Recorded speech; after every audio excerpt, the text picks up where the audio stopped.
issue of my first collection of short stories that won a Lambda Book Award. And I thought, oh my God, this is so intimate. I mean, I don't even want to reread this. It's just so much detail about what's going on. And so I put it aside, and then at a certain point, about 6 or 7 years ago, I thought, it's really time to move on. I published X amount of books. Maybe I think it was probably around the time that it was probably around the time I was working on or about to publish my Germany, the book I want to talk about today. And I thought, it's time to let go. It was also time to clear out the attic with 93 boxes. And 2 universities were interested, Stanford and an MSU, and it was a no-brainer, because I figured if my papers were at Stanford, if I wanted to look for something, there was no way I could get on a plane and look for it. With my papers here at MSU, all I have to do is call them, arrange a time, and just go and check something out. Plus, MSU gives me concierge service once a year. I contact them, or even more than that, and I box everything up with just a little list and of the things manuscripts, newspaper articles about me, ephemera, they call it, things from my tours, like gifts people give me, T-shirts, caps. University of Nebraska gave me a fossil. Don't ask me what that means. I hope it doesn't mean they think my career is over. But people give you all sorts of things, fan mail. So, and when I sold my papers, I think there was a recession. Yeah, it was 2009, 2008, 2009. So the recession was on, and I made the mistake of telling a friend in New York that I'd sold my papers, a writer friend. And there was a long silence on the end of the line, and she said, she went to Barnard. She said, I called Barnard if they want and asked if, and she's a very good writer. I called Barnard and asked if they were interested in my papers, and they said, put them in a dumpster. Oh, dear. Papers are a drug on the market. That was then, this is now, so I guess I'm lucky that they purchased my papers and gave me a small annuity, because we worked out a deal over 10 years. So I feel blessed, actually, to be here in Michigan. And the best thing anyone said about my papers was our eldest. I called him, I said, Michigan State bought my papers. I'm part of history. And he said, oh, you've always been part of history. Now you have an index. So there you go. So I want to talk about this book, which I have no problem saying of my 25 books is my favorite book. I know a lot of authors equivocate and say, oh, I love all my books and I love my latest book. Yeah, I love my latest book. It's great. It was a finalist in a contest. But my Germany, the memoir I published in 2009, is my favorite book for many, many reasons. Stravinsky once was asked to describe his music, and he said that there were pieces of music that wrote him, and there were pieces that he wrote. And as an example, Bright of Spring, he said, wrote him. And I think Apollon Musaget, which seems very clinical and classical and composed, to me overly composed, was something that he wrote. I think for me as a writer, there's a third category, because I think there are books that I've written and there are books that have popped up on me, unsurprisingly. There's also a third category. There are books that take me someplace I didn't expect to go, whether it's out in the world or inside myself, and that's what my Germany has done. Part of that is that I have done somewhere between 50 and 60 talks and readings on this book, which is more than I've done for any invited talks and readings, more than I've done for any book of the 25 that I've published. And that's in Canada, the US, and in Germany. The State Department sponsored 2 tours of mine in Germany, which has never happened to me before. I've read at the Jewish Museum in Berlin. I've read at very prestigious venues all in North America and in Germany. I have experience with this book. When I was walking up the staircase of the Western Grand in Berlin, I realized I was walking up the staircase of The Bourne Supremacy, if you know that thriller series. That's where Joan Allen stays in that movie, and the State Department treats you really well when they put you on tour.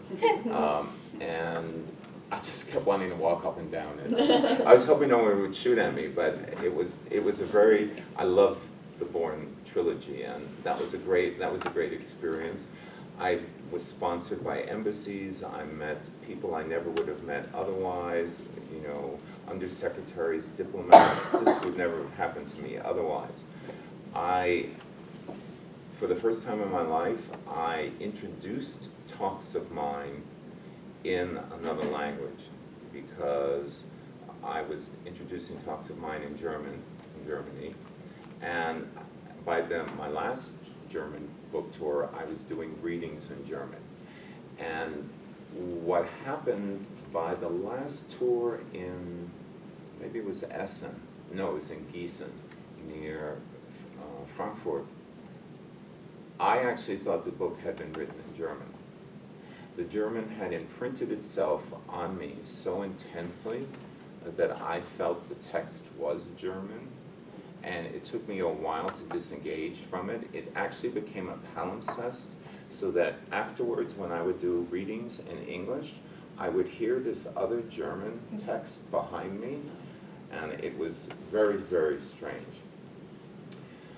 Other unusual experiences. I have never had to compete with the president, any president of the United States, for an audience.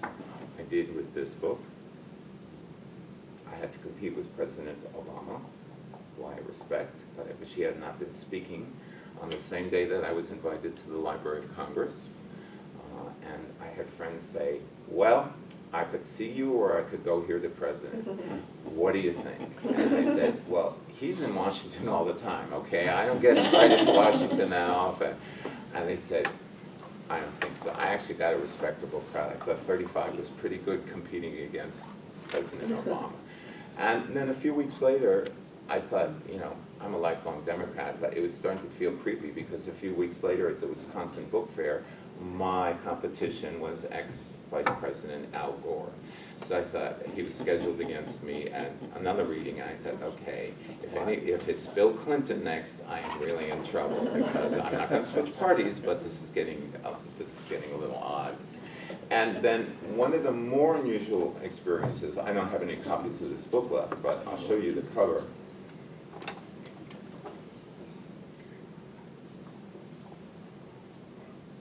If you can see it, it's Heidelberg. That's not me, that's stock footage. And there are two buildings near the bridge. One of them is pink and one of them is yellow. They changed my hotel on my second trip to Heidelberg at the last minute because the Wi-Fi was bad, and they moved me into a hotel, and as I walked into the hotel, I thought, that's the hotel on my book cover. And then later when we went to dinner, they said, we're not sure where to go, and they said, oh, we'll go there. And I went to dinner in the pink building, the yellow building right near the hotel. So for the first time in my life, I was walking into my own book cover, which felt like a short story by Umberto Eco, or maybe Italo Calvino or Borges. So these are just a few of the very unusual experiences that I had outside in the world with the book, and I'll talk about some of the internal ones later. Where does the book come from?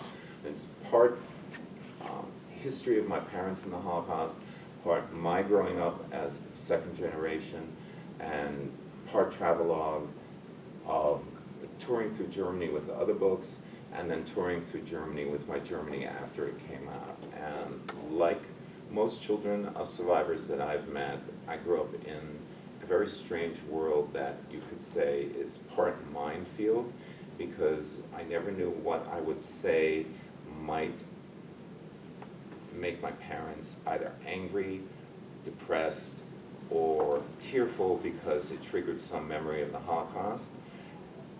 but there was also a sense that I was living post-Atlantis, that the world that they had grown up in was so wonderful and was so beautiful, and it had sunk out of sight like Atlantis after a catastrophe.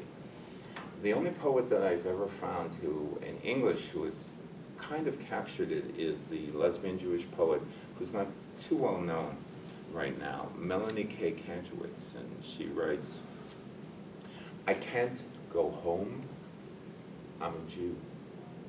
Where I come from was burned off the map." And I think that's doubly the case for children of survivors. I grew up really feeling, even though I had Jewish friends, they were all American Jews. So we had no points of contact. They were all Reform Jews, they were German Jews, I was an Eastern European Jew. There was nothing that we had in common, and they had pasts, they could talk about grandparents, family photos, family tchotchkes. We had nothing, we had almost no family photos. So there was nothing, I would go to their houses and they'd have grandparents and cousins and family reunions. And yeah, I used to say, years later, my family reunion, we could have in a station wagon. That's it, So, and my parents were, people attacked Philip Roth's Portnoy's complaint when it came out. They said, "Oh, it's so unreal, the parents are so exaggerated." And I thought, I don't think so. Sound like my folks.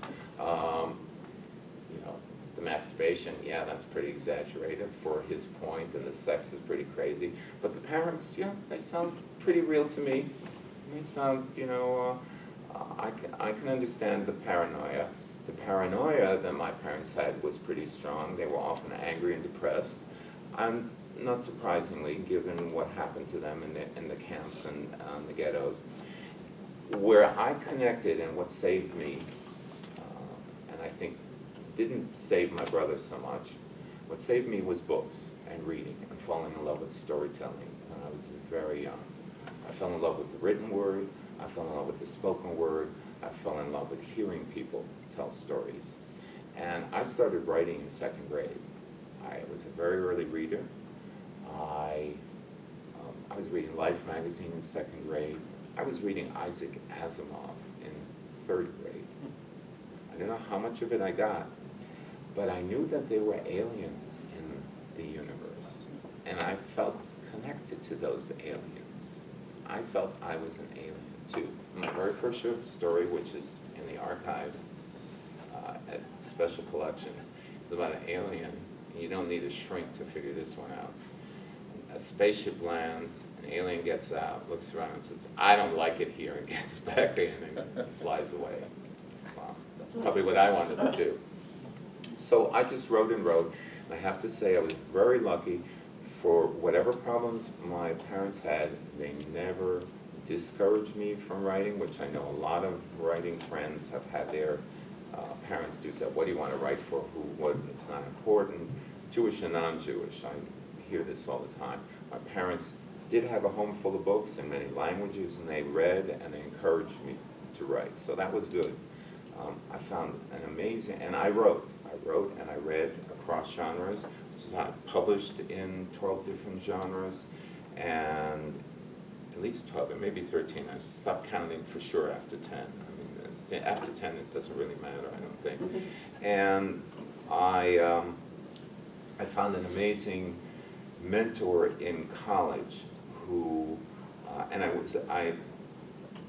it drove my parents' friends crazy because I went to a Catholic college, Fordham University at Lincoln Center, because my brother was dating a Jewish girl who was going there, and she said, "My creative writing teacher is amazing. My creative writing teacher is amazing." So I thought, why want to study with this person? I was a token Jew, so I got scholarship and work study.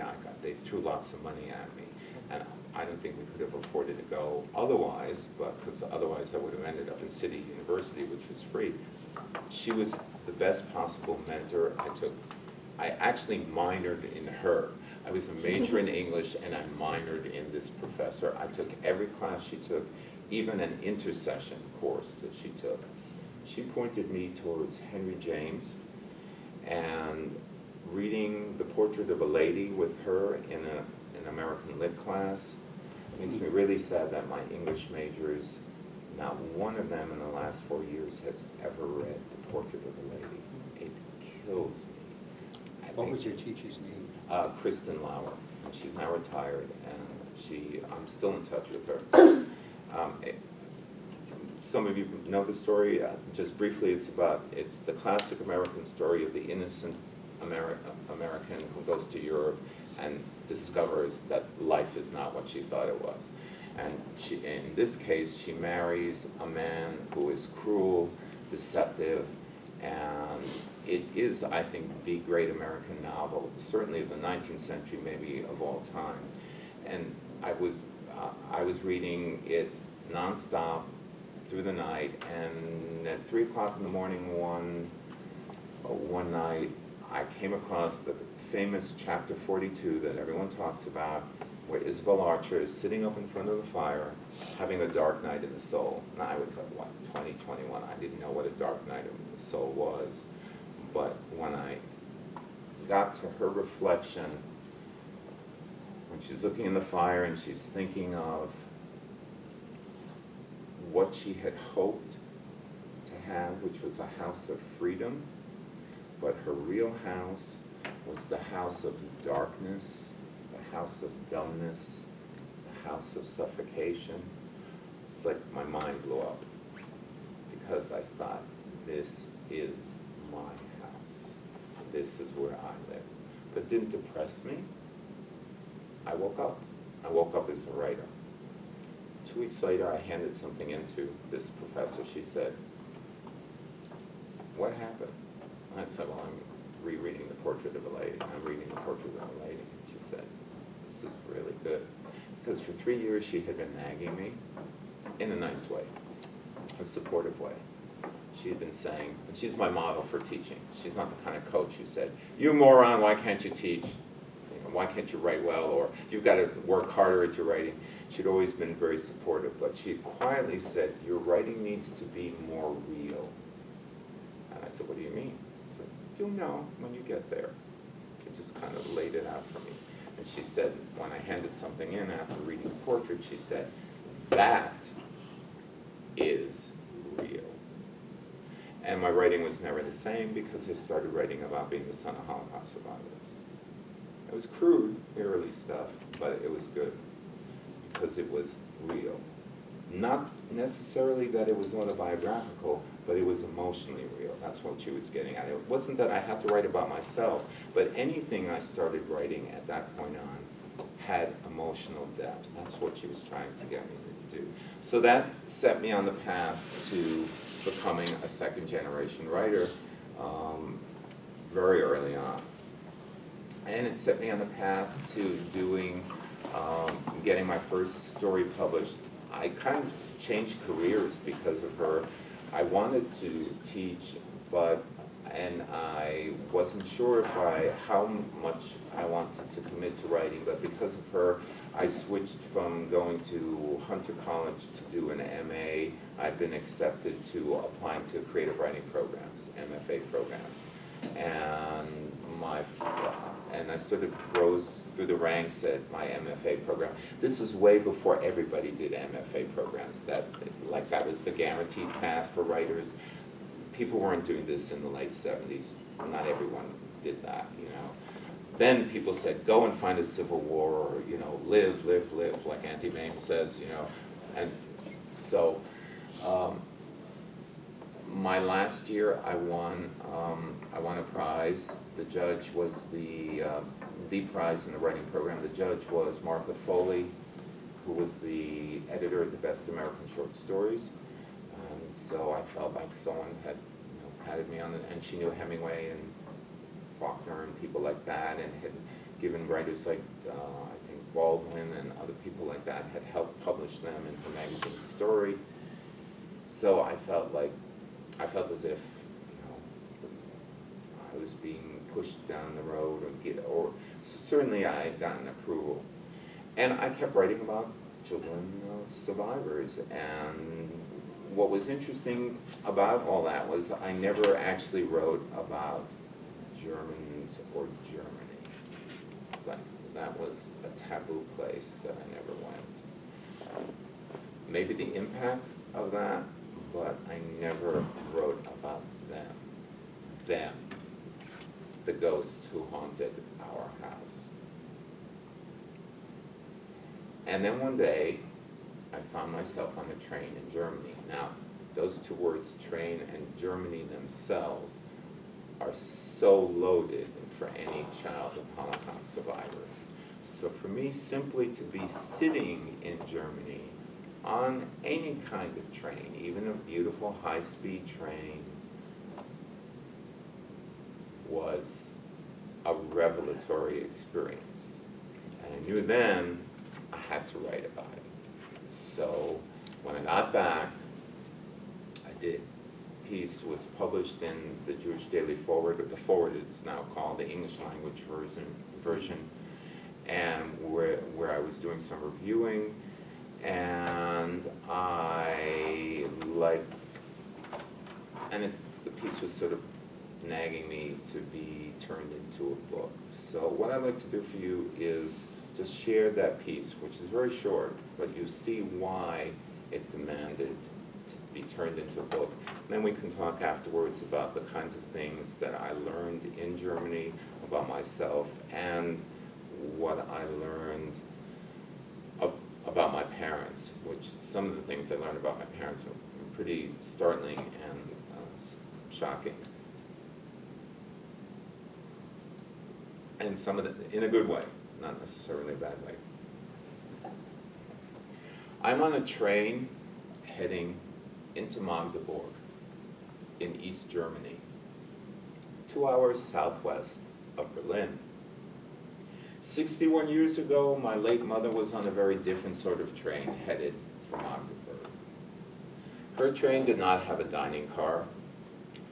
Her train did not have changing electronic displays, updating the train's speed and distance from the next stop.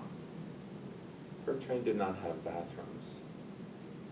She was one of 300 Jewish women internees being transported from the brutal concentration camp of Stutthof, 21 miles from Danzig. She was in sealed and stinking cattle cars. In Magdeburg, she would be a slave laborer for over a year at Polterfabrik, Germany's largest munitions plant. The factory was the scene of countless accidents, and every night that she was in that camp, she would dream of her fingers being cut off by one of the machines. Those dreams haunted her for years after she was liberated by the Americans. Those dreams haunt me now as I look down at my middle-aged hands. I have come to Germany to do a very different kind of work.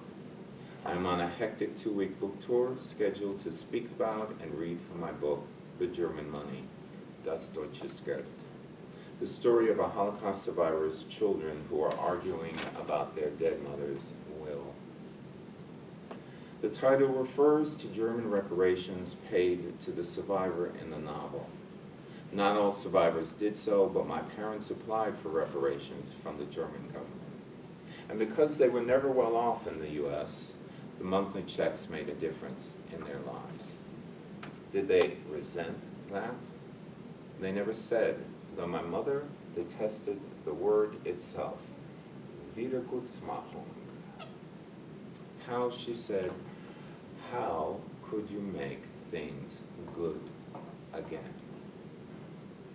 I found it puzzling and embarrassing that they took any money from Germany at all, given how they felt.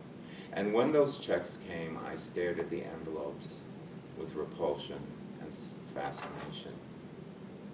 As my train nears the station in Magdeburg, it hits me that this entrance could not be any more American. My mother was a slave, considered subhuman by the very people whose language she spoke so perfectly, it probably saved her life. She survived, She immigrated to the U.S. and gave birth to me in the world's freest country.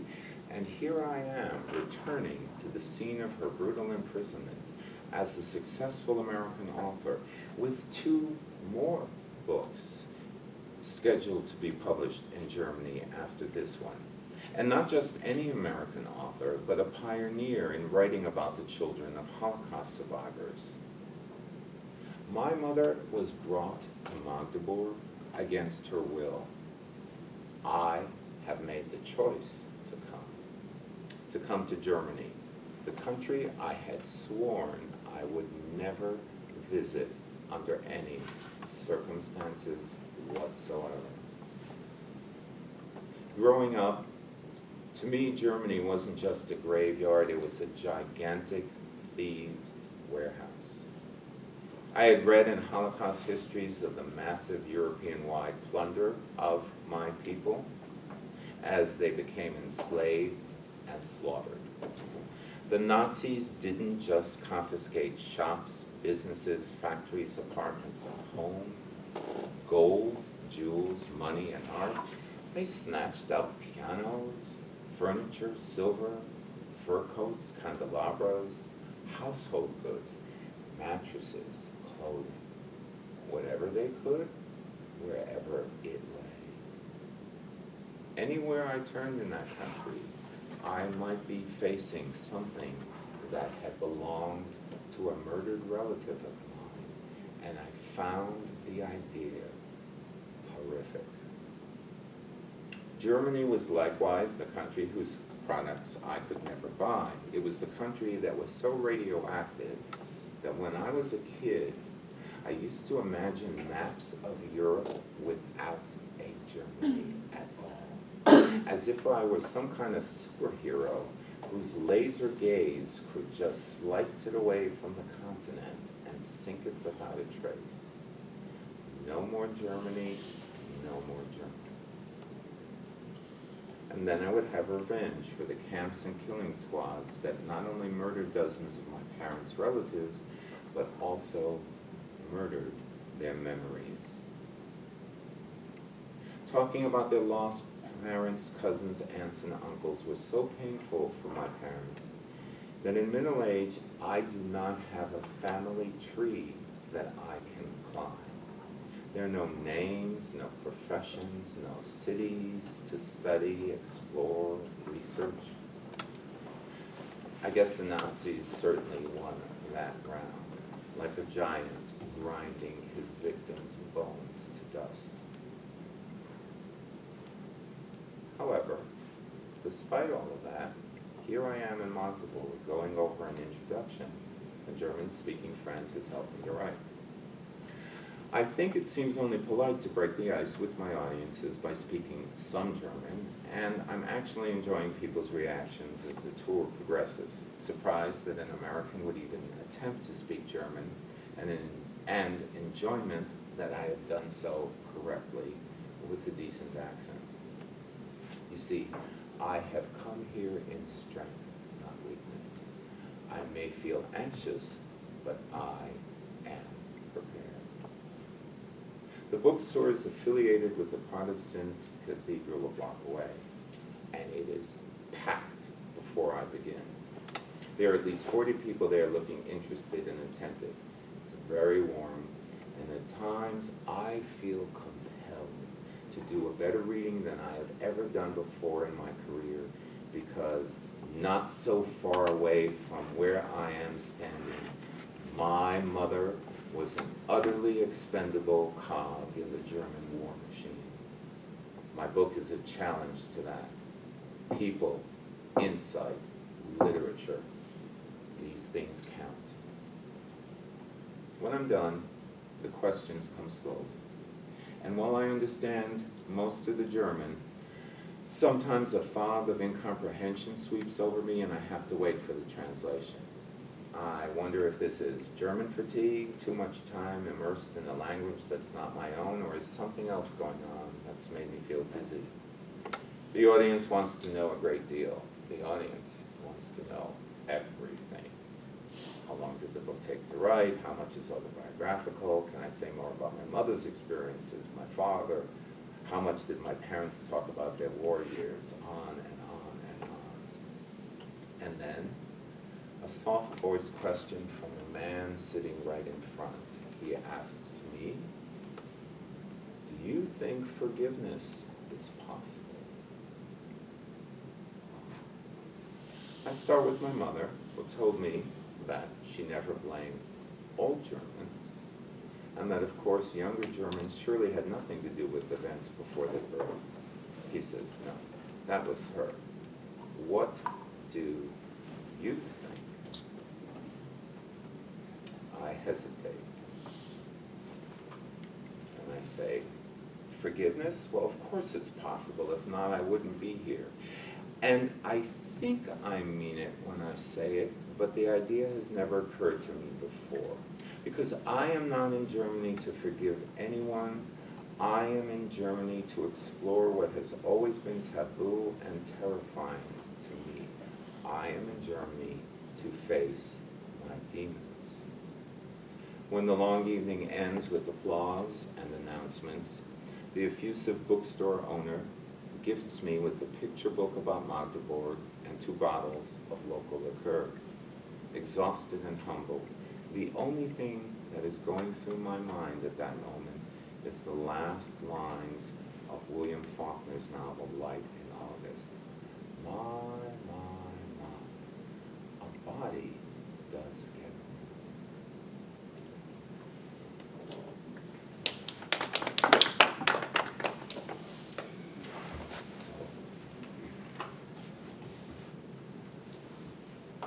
So what, I assume it was kind just to of, show you how battered it is, how much it's traveled. so was it a kind of an incremental process while you're there in terms of, I don't know if you'd call it transformation of your feelings about Absolutely. Germany, or was it? Yeah, it took time. I was anxious at first, and the first thing that hit me was that it's very strange. James Baldwin said that when he went to Paris, he felt American. He did not feel he was a Negro. That was the word he used back then. And my first impression of myself, sense of myself in Germany, was not as a Jew, but as an American. I was shocked by that. I was shocked to feel my Americanness in Germany, in the sense that everything here is so different from it, the way it is there. And that made me start reflecting about how this is not the Germany of my fears, but the Germany of reality. So that's part of what I started thinking about. So it was incremental. However, I was very happy. My first trip there, actually, I went with my partner, and I was there for a very short time, and I sort of protected myself by only being there for a weekend. And I thought, doing some research and staying with someone who's probably not related, but